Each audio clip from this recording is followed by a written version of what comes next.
নমস্কাৰ চিটি 18 ষ্টুডিঅ'ত মই প্ৰাঞ্জল ৰাজনৈতিক দল গঠনৰ বাবে শেষ পৰ্যায়ত উপনীত হৈছে সদৌ অসম ছাত্ৰ সন্থা আৰু অসম জাতীয়তাবাদী যুৱ ছাত্ৰ পৰিষদ 15 ছেপ্টেম্বৰত ঘোষণা হ'ব পাৰে দলৰ নাম নতুন দলটোৰ মূল মন্ত্ৰ হ'ব অসম প্ৰথম সদায় আৰু চিৰদিন শুকুৰবাৰে এক সংবাদ মেলযোগে ঘোষণা কৰে আছুৱে বিকল্প আঞ্চলিকতাবাদী ৰাজনৈতিক দল গঠনৰ লক্ষ্যৰে দুজনীয়া আহ্বায়ক কমিটিক দায়িত্ব দিয়া হৈছে বসন্ত ডেকা আৰু ডাক্তৰ কৃষ্ণগোপাল ভট্টাচাৰ্যক মূল আহ্বায়কৰ দায়িত্ব অৰ্পণ কৰা হৈছে আনহাতে পৰামৰ্শদাতা কমিটিয়ে দাখিল কৰা প্ৰতিবেদনৰ ৰাজনৈতিক প্ৰস্তাৱ ৰাজহুৱা কৰিলে আছুৱে পিছত ৰাজহুৱা কৰিব প্ৰতিবেদনত থকা শৈক্ষিক সামাজিক অৰ্থনৈতিক প্ৰস্তাৱ আছু চিৰদিন অৰাজনৈতিক হৈ থাকিব বুলি ঘোষণা সভাপতি দীপাংকৰ নাথৰ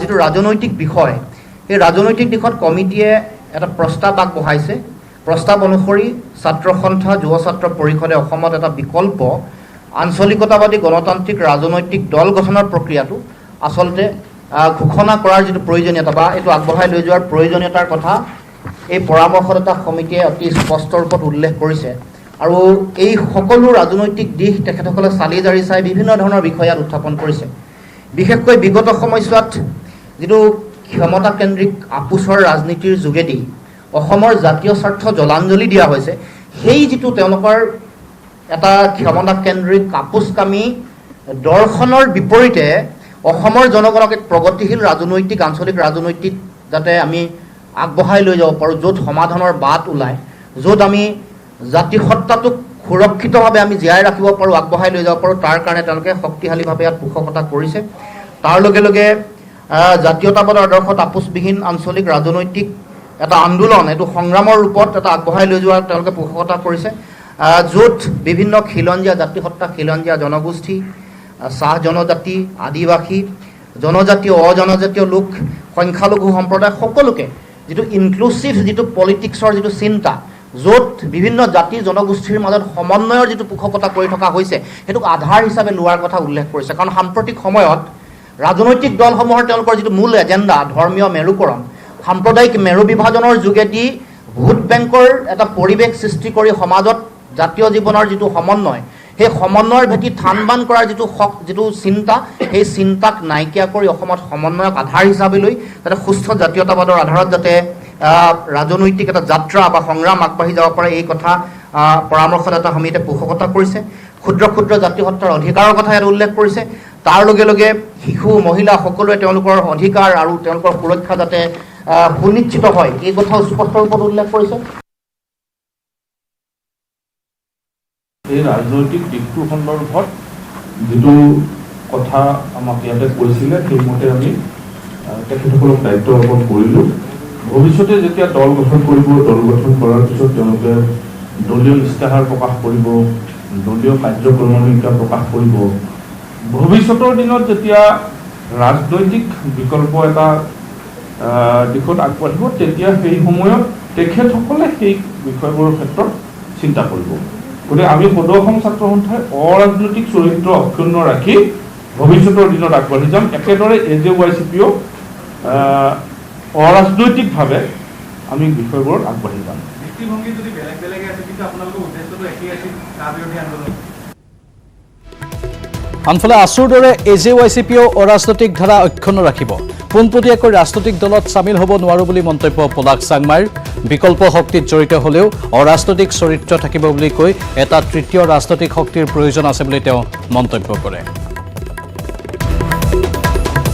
পৰামৰ্শদাতাসকলে কৈছে যে তৃতীয় বিকল্প ৰাজনৈতিক শক্তি এটাহে প্ৰকৃতাৰ্থত অসমৰ যিবিলাক জাতীয় সমস্যা আছে অসমৰ যিবিলাক অমীমাংসিত সমস্যা আছে ইমান দিলে যিবিলাক সমস্যা সমাধান কৰাৰ প্ৰতিশ্ৰুতি প্ৰদান কৰি যিবিলাক ৰাজনৈতিক দলে অসমক বিশ্বাসঘাতকতা কৰিলে এই ৰাজনৈতিক দলসমূহে কেতিয়াও এই যিবিলাক বিষয় এই বিষয়বিলাক সমাধান নকৰে আৰু সেই কাৰণে এটা তৃতীয় বিকল্প ৰাজনৈতিক শক্তিৰ প্ৰয়োজন গতিকে আমি অসম জাতীয়তাবাদী যুৱ ছাত্ৰ পৰিষদ বা সদৌ অসম ছাত্ৰ সন্থাৰ যিবিলাক ব্যক্তিয়ে আমি তৃতীয় বিকল্প ৰাজনৈতিক শক্তিটোৰ লগত জড়িত হ'ম সেই সময়ত নিশ্চিতভাৱে আমি আমাৰ যিটো অৰাজনৈতিক চৰিত্ৰ সেই অৰাজনৈতিক চৰিত্ৰ আমি অক্ষুণ্ণ ৰাখিম অসম জাতীয়তাবাদী যুৱ ছাত্ৰ পৰিষদ বা সদৌ অসম ছাত্ৰ সন্থাই আমি অন্তঃকৰণে কামনা কৰোঁ যে যিবিলাক জাতীয়তাবাদী শক্তি আছো সেই জাতীয়তাবাদী শক্তিসমূহ বা আঞ্চলিকতাবাদী যিবিলাক আমি শক্তি এই শক্তিসমূহ বিভাজিত হৈ বৃহৎ যিবিলাক ৰাষ্ট্ৰীয় শক্তি আৰু ইতিমধ্যে যিবিলাক শক্তিয়ে অসমক প্ৰতাৰণা কৰিলে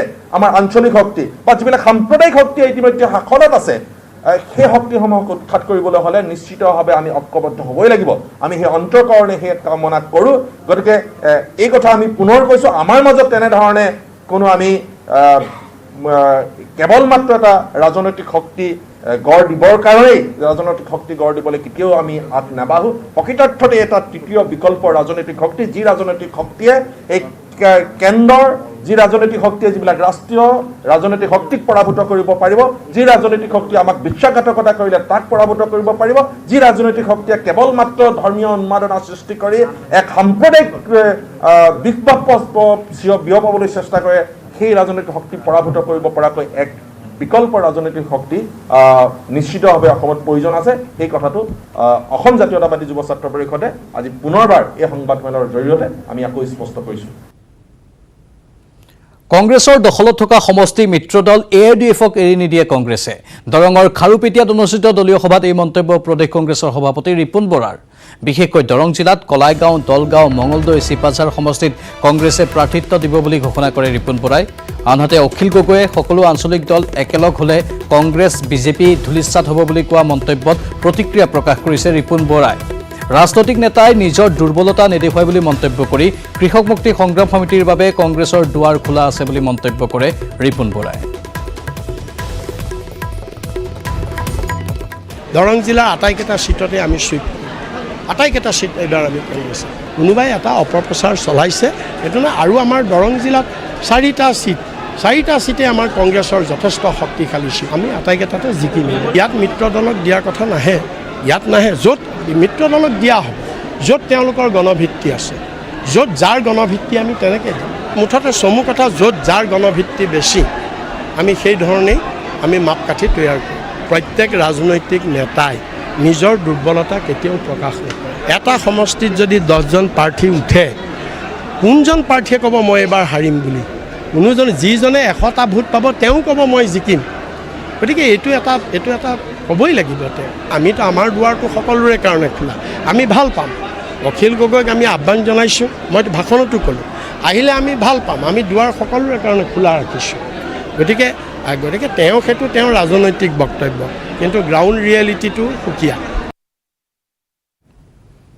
নিৰ্বাচনত প্ৰাৰ্থী বা দলে বিচাৰি থাকে কোনটো সমষ্টিত প্ৰতিদ্বন্দ্বিতা কৰিলে জয়যুক্ত হ'ব কিন্তু এইবাৰ হাগ্ৰামা মহিলাৰীয়ে বিচাৰি আছে পৰাজয় হোৱা সমষ্টি কোনটো সমষ্টিত হাৰিব সেইটো বিচাৰিয়ে হেনো উলিয়াব পৰা নাই হাগ্ৰামাই বাক্সাৰ নাগৰিজুলিত নিৰ্বাচনী সভাত অংশ লৈ এই মন্তব্য BPF প্ৰধান হাগ্ৰামা মহিলাৰীৰ কাৰণ BTC নিৰ্বাচনত আটাইকেইখন আসন দখল কৰাৰ দাবী জনাইছে হাগ্ৰামাই দুৰ্গা পূজাৰ পিছত BPF-এ BTC-ত চৰকাৰ গঠন কৰিব বুলি দাবী কৰিছে হাগ্ৰামা মহিলাৰীয়ে BTC-ত BPF-ৰ বাহিৰে কোনেও চৰকাৰ গঠন কৰিব নোৱাৰে বুলিও মন্তব্য কৰে হাগ্ৰামাই কোনোবা সমাজকৰ্মী হওক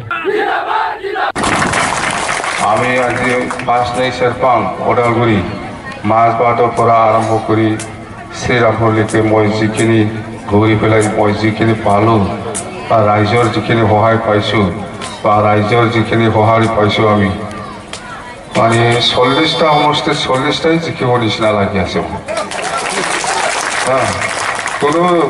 কোনটো সমষ্টি হাৰিব সেইটোৱে মই বিচাৰি পোৱা নাই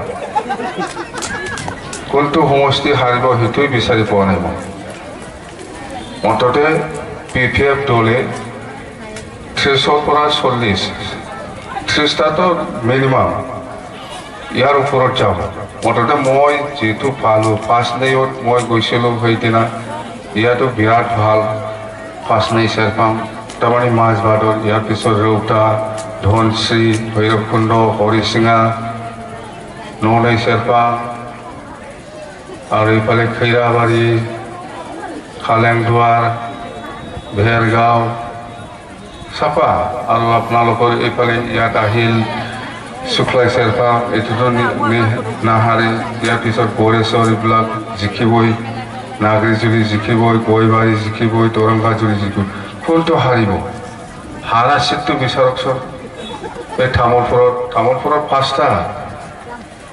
পাঁচটা জিকিব আমাৰ ৰবীন্দ্ৰনাথ বিশ্বাস জিকিব আমাৰ এইকাৰণে মই সেইদিনা কৈছোঁ যে এইবাৰ EMটো 3 বছৰ আৰু 2 বছৰ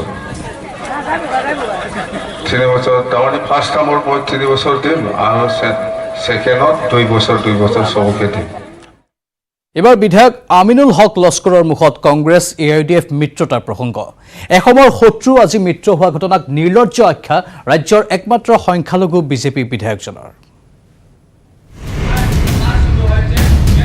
বিজেপি বিধায়ক আমিনুল হক লস্কৰৰ মস্কৰা তৰুণ গগৈ নীলাজ লাজ নাই বদৰুদ্দিন আজমলৰো হুইজ বদৰুদ্দিন কৈ এতিয়া দুবাৰ চৰকাৰ হৈছিলে কংগ্ৰেছৰ এই কংগ্ৰেছে লাখ টাকা দৰকাৰ আছিল আৰু AIDFৰ লাখ টাকা দৰকাৰ আছিল কংগ্ৰেছ AIDF মিত্ৰতাক লৈ মুখ খুলিলে বিজেপিৰ একমাত্ৰ সংখ্যালঘু বিধায়ক তথা বিধানসভাৰ উপাধ্যক্ষ আমিনুল হক লস্কৰে ঠাট্টাৰ সুৰত বিজেপি বিধায়কগৰাকীয়ে ক'লে 21ৰ নিৰ্বাচনত হাৰিব তৰুণ গগৈ মুখ ঠেকেচা খাব অজন্তা নেওগে দুৰ্গা ভূমিজ ৰূপজ্যোতি কুৰ্মীৰ দৰে নেতাই হেৰুৱাব আসন 3 বাৰৰ মুখ্যমন্ত্ৰী তৰুণ গগৈ হাৰিব 3 বাৰৰ মন্ত্ৰী অজন্তা নেওগে মানে গোলাঘাট হাৰিব আপোনাৰ দুৰ্গা ভূমিজ হাৰিব আপোনাৰ ৰূপজ্যোতি কুৰ্মী হাৰিব নিৰ্বাচনলৈ কেইবামাহো বাকী থাকোঁতেই ফলাফল জনাই দিলে বিজেপিৰ সংখ্যালঘু বিধায়কগৰাকীয়ে এসময়ত হুইজ বদৰুদ্দিন বুলি কোৱা তৰুণ গগৈয়ে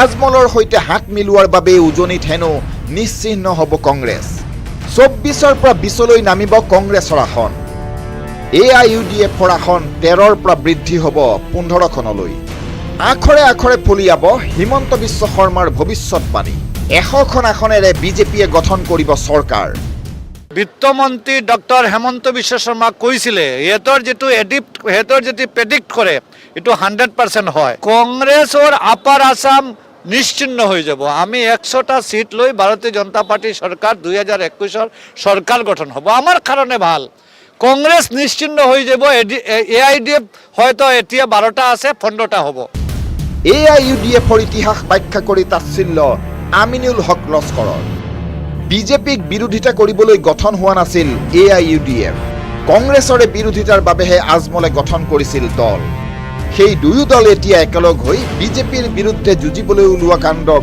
নিৰ্লজ্জ আখ্যা আমিনুল হক লস্কৰৰ তৰুণ গগৈ আৰু বদৰুদ্দিনক নীলাজ আখ্যা দি আমিনুলে ক'লে দুয়ো দলৰ মিত্ৰতাই সোণত সুৱগা চৰাব বিজেপিৰ AIDF আৰু কংগ্ৰেছ যদি এলায়েন্স হয় আমাৰ কাৰণে সোণাই সুহাগা হ'ব হুইজ বদৰুদ্দিন কৈ এতিয়া দুবাৰ চৰকাৰ হৈছিলে কংগ্ৰেছৰ এই কংগ্ৰেছে লাখ টাকা দৰকাৰ আছিল আৰু AIDFৰ লাখ টাকা দৰকাৰ আছিল কিন্তু AIDFে বিজেপিৰ বিৰোধিতা কৰি AIDF দল গঠন কৰা নাই AIDF দল গঠন কৰিছে কংগ্ৰেছৰ বিৰোধিতা কৰি আমিনুলৰ মতে এটা মুদ্ৰাৰ ইপিটি সিপিটি কংগ্ৰেছ আৰু AIDF তাৰে এটা দল দুৰ্নীতিগ্ৰস্ত আনটো সাম্প্ৰদায়িক মানুহে গম পাই যাব যে কংগ্ৰেছ আৰ AIDF একটু শিক্ষিত অপিট দুইটাই কৰাপশন পাৰ্টি একটা কৰাপ্টেড দল এটা সাম্প্ৰদায়িক দল এতিয়া প্ৰশ্ন হয় আমিনুল হক লস্কৰৰ মতে AIUDF যদি সাম্প্ৰদায়িক তেন্তে বিজেপি কি শিলচৰৰ পৰা অনিৰুদ্ধ লস্কৰ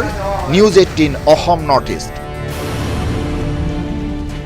City 18ত খবৰ জনাই থাকিম কিন্তু এইখিনিতে সময় হৈছে চমু বাণিজ্যিক বিৰতিৰ सूर्या सीमेंट व्यवहार करिले घर 50% अधिक मजबूत है आपनार घर अटूट हले हब अटूट अखम सूर्या सीमेंट अटूट घर अटूट अखम Coming up আগবঢ়াইছে আনমোল মাৰি প্লাছ সলনি কৰক জীৱনৰ সোৱাদ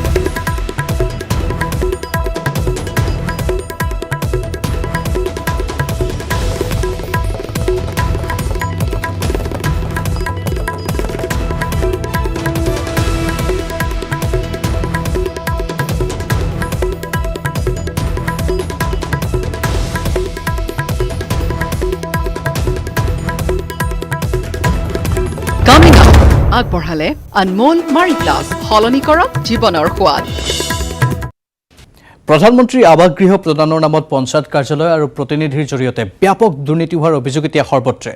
বৃহত্তৰ বজালীৰ বাঘমৰাটো এনে গৃহ প্ৰদানৰ নামত ব্যাপক দুৰ্নীতিৰ অভিযোগ তুলি আজি বাঘমাৰাত AJYCPৰ বাঘমাৰা আঞ্চলিক সমিতি আৰু বাঘমাৰা আঞ্চলিক ছাত্ৰ সন্থাৰ উদ্যোগত এক প্ৰতিবাদী ধৰ্ণা কাৰ্যসূচী ৰূপায়ণ হয়। ইয়াৰ পিছতে প্ৰতিবাদীসকলে এনে দুৰ্নীতিৰ তদন্ত বিচাৰি বজালী খণ্ড উন্নয়ন বিষয়াৰ জৰিয়তে বিভাগীয় মন্ত্ৰীক এখন স্মাৰক পত্ৰ প্ৰদান কৰে।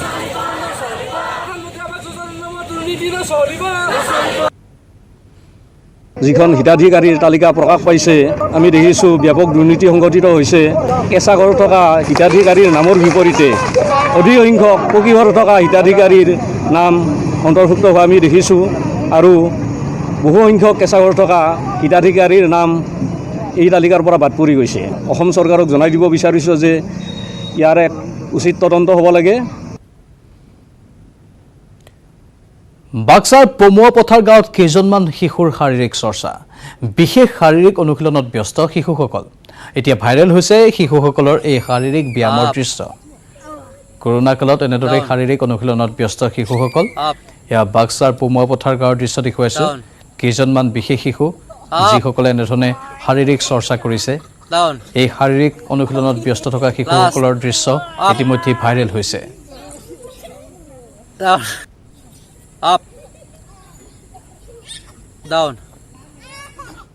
দেশত এতিয়া দৈনিক ভয়ংকৰভাৱে বৃদ্ধি পাইছে কৰোনা আক্ৰান্তৰ সংখ্যা। প্ৰতিদিনে 1 লাখকৈ আক্ৰান্ত হোৱাৰ দিশে এতিয়া ভাৰত। 45,62,414 জনলৈ বৃদ্ধি পাইছে ভাৰতত কৰোনা আক্ৰান্তৰ সংখ্যা।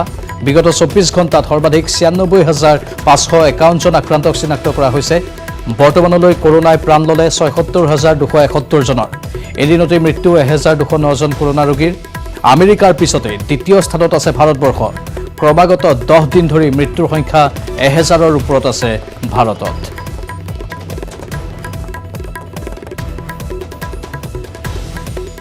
আনফালে অসমতো দৈনিক বৃদ্ধি হৈ আছে কৰোনা ভাইৰাছৰ প্ৰকোপ। 1,35,805 জনলৈ বৃদ্ধি পাইছে অসমত কৰোনা আক্ৰান্তৰ সংখ্যা। বিগত 24 ঘণ্টাত 2,739 জন কৰোনা আক্ৰান্ত চিনাক্ত হৈছে। ইয়াৰে ভিতৰত গুৱাহাটীত 646 গৰাকী, লখিমপুৰত 259 গৰাকী, ডিব্ৰুগড়ত 199 গৰাকী, যোৰহাটত 177 গৰাকী চিনাক্ত হৈছে। বৰ্তমানলৈকে অসমত কৰোনা আক্ৰান্ত হৈ মৃত্যু হৈছে 414 জনৰ। বিগত দুদিনত 18 জনকৈ লোকৰ মৃত্যু হৈছে। কৰোনাত আক্ৰান্তৰ শতকৰা হাৰ 7.74%। বৰ্তমানলৈ আৰোগ্য হৈছে 1,03,504 জন। চিকিৎসাধীন হৈ আছে 31,884 জন ৰোগী।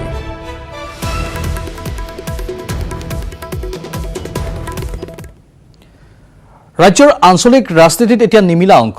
পতাকাখন হ'ব কাৰ, ধৰিব কোনে? অজিত ভূঞা, লুৰিণ, অৰূপ নে অখিলে? কাৰ পতাকাৰ তললৈ আহিব কোন? অখিল, লুৰিণ, দীপাংকৰৰ জ্যোতি সম্ভৱনে? অজিত ভূঞাই আপোচ কৰিবনে? এনে অংকই জটিল কৰিব আঞ্চলিক শক্তি ঐক্যবদ্ধ হোৱাৰ সূত্ৰ। ধূসৰ ৰাজ্যৰ আঞ্চলিক শক্তিৰ ৰাজনীতি। অজিত ভূঞাৰ এটা দল, বন্ধু অৰূপ বৰবৰাৰো আন এটা। আছু AJYCPয়ে নামানে অখিলক। পত্নী, পুত্ৰ, মাতৃক সুধিহে ৰাজনীতি অখিলৰ। অদীপ ফুকনো ঘূৰিছে গাঁৱে চহৰে। সকলোকে বিকল্প লাগে। বিজেপি, কংগ্ৰেছ, AIUDFৰ বিকল্প লাগে। বিকল্প আঞ্চলিক শক্তিয়েহে ৰক্ষা কৰিব অসম। গতিকে বিকল্প শক্তি গঠন কৰিবলৈ তৎধৰণি হেৰুৱাইছে সকলোৱে। কিন্তু 4-5টা আঞ্চলিক দল খুলি সম্ভৱ হ'বনে ৰাজনৈতিক বিকল্প? এই উত্তৰ নাই সাংসদ অজিত ভূঞা, দীপাংক নাথ, লুৰিণজ্যোতি গগৈ, পলাশ চাংমাই, অৰূপ বৰবৰা বা অদীপ ফুকনৰ হাতত। সকলোকে বিকল্প লাগে, কিন্তু কাষ চাপি নাহে কোনো কাৰোৰে ওচৰলৈ। অখিল গগৈয়ে কৈছে, একেখন পতাকাৰ তলত একগোট হলেহে উৎখাত হ'ব বিজেপি। এটা আঞ্চলিক দল, ঐক্যবদ্ধ, শক্তিশালী আৰু সকলোকে সামৰি লোৱা আৰু আপোচবিহীন আঞ্চলিক দল হ'ব লাগিব। আৰু এটা দল, এটা প্ৰতীক আৰু এখন পতাকা, তাৰ তলত এটা আঞ্চলিক দল হ'ব লাগিব। ভাগ ভাগ হলে নহ'ব। কিন্তু প্ৰশ্ন হৈছে, পতাকাখন হ'ব কাৰ, ধৰিব কোনে? অজিত ভূঞা, লুৰিণ, অৰূপ, অখিল, কাৰ পতাকাৰ তললৈ আহিব কোন? আজিৰ তাৰিখত এয়া জটিল প্ৰশ্ন। বিকল্প বিচাৰিছে, কিন্তু ইগো বাঢ়িছে। একত্ৰিত আঞ্চলিক শক্তিৰ কথা সকলোৱে কৈছে, কিন্তু অখিল, লুৰিণ, দীপাংকৰ জ্যোতি সম্ভৱ হ'বনে? অজিত ভূঞাই আপোচ কৰিবনে? অৰূপ বৰবৰা কাক চাপিব জানো তেৰা খবৰ?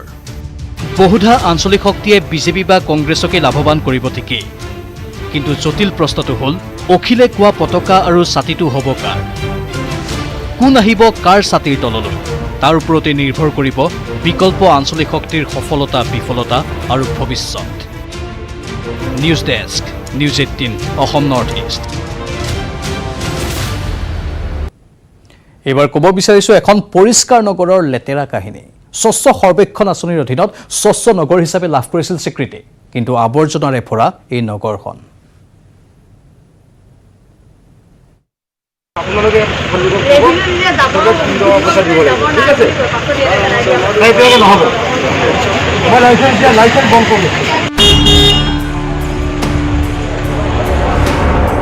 পৰিষ্কাৰ নগৰৰ লেতেৰা কাহিনী। যোৰহাটৰ ব্যৱসায়িক ধবক মন্ত্ৰী পীযুষৰ। বাতিল কৰিব ট্ৰেড লাইচেন্স।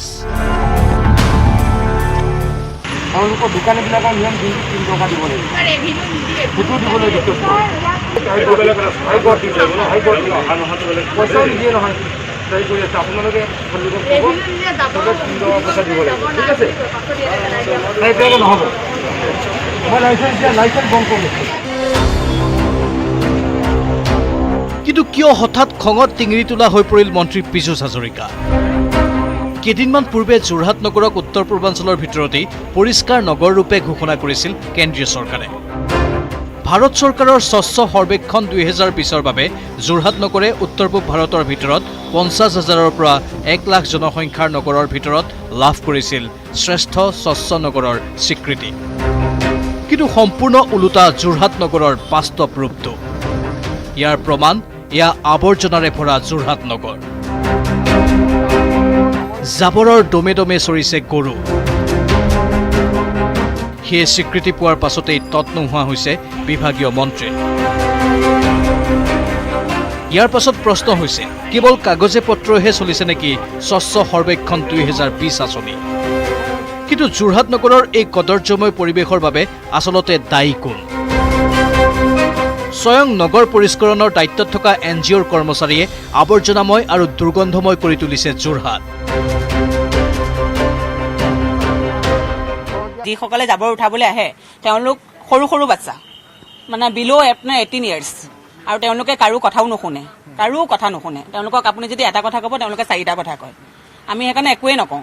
আৰু জাবৰ উঠাবলৈ আহিব 4টা-5টা বজাত গাড়ীখন একদম ফুল লোডিং লৈ আহে, আধা উঠাব, আধা পেলাব, আধা উঠাব, আধা পেলাব। যোৰহাট নগৰ পৰিষ্কৰণৰ বাবে পুনৰবাৰ পৌৰসভাক নিজাববীয়াকৈ দায়িত্ব গ্ৰহণ কৰাৰ আহ্বান জনাইছে স্থানীয় ব্যক্তিসকলে। আগতে যেতিয়া মিউনিচিপালিটি বৰ্ডখন আছিল, যোৱা এপ্ৰিল মাহত এইখনৰ কাৰ্যকাল হৈ গৈছে, তেওঁলোকৰ চাফাই কৰ্মীবিলাকে অতি নিষ্ঠা সহকাৰে এইখিনি কামখিনি কৰিছিল।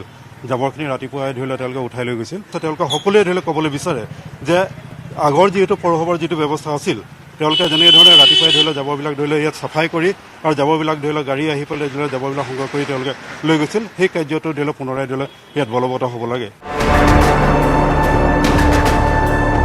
এই সন্দৰ্ভত প্ৰতিক্ৰিয়া প্ৰকাশ কৰিছে যোৰহাটৰ ব্যৱসায়ী সমাজৰ লগতে আপাৰ আছাম চেম্বাৰ্ছ অৱ কমাৰ্চে।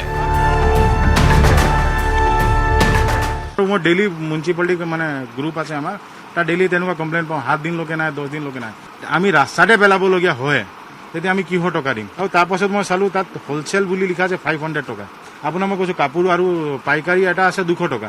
200 টকা লৈ জাবৰটো কি ওলায়? আৰু যিহেতু ট্ৰেড লাইচেন্স দিয়ে, হাউচ টেক্স আপুনি লৈ আছে, মিউনিচিপালিটিৰ দায়বদ্ধতা কি আছে? এই পইচা লৈ কি মানে ক'ত ইউজ কৰিব? এনে পৰিস্থিতিত কাৰোবাৰ দায়িত্বহীনতাৰ বাবে ব্যৱসায়ীসকলক মন্ত্ৰীয়ে ট্ৰেড লাইচেন্স বাতিলৰ হুংকাৰ দিয়াক লৈও সৃষ্টি হৈছে বিৰূপ প্ৰতিক্ৰিয়া।